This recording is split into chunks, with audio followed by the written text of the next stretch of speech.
ఎవరు గొప్ప ఎవరు గొప్ప అన్న విషయంలో సూర్యదేవుడికి వాయువుకి తగువు వచ్చింది. తగువు పెద్దదై పోటీగా మారింది. వారిద్దరిలో ఎవరు గొప్పవారు అనేదే పోటీకి సిద్ధమైనారు.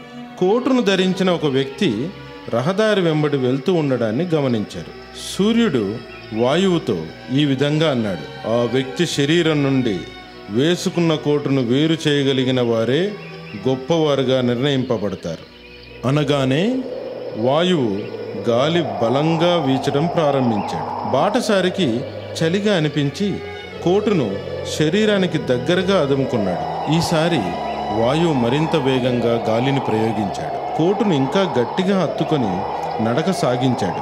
గాలి అలసిపోయి తన ప్రయత్నాన్ని విరమించుకున్నాడు. ఇప్పుడు సూర్యుని వంతు. బాటసారిపై సూర్యుడు కొంత వేడిని పెంచాడు. దాంతో వెచ్చగా అనిపించి బాటసారి కోటు గుండెలను విప్పుకొని నడక సాగించాడు. సూర్యుడు తన వేడిని మరింత పెంచాడు. బాటసారి కోటును విప్పి తన భుజాలపై వేసుకున్నాడు. ఈసారి మాత్రం సూర్యుడు విపరీతమైన వేడిని కలిగించాడు. బాటసారి ఎండ ప్రభావాన్ని తట్టుకోలేక కోటును శరీరం నుండి తీసేసి నీడగల చెట్టు కిందకు చేరుకున్నాడు.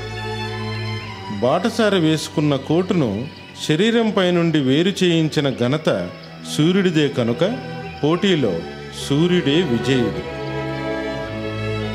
ఈ కథలో నీతి: దూకుడుగా పనిచేయడం వల్ల ఓటమి తప్పదు. అదే నిరంతర పరిశ్రమ వల్ల విజయం తథ్యం.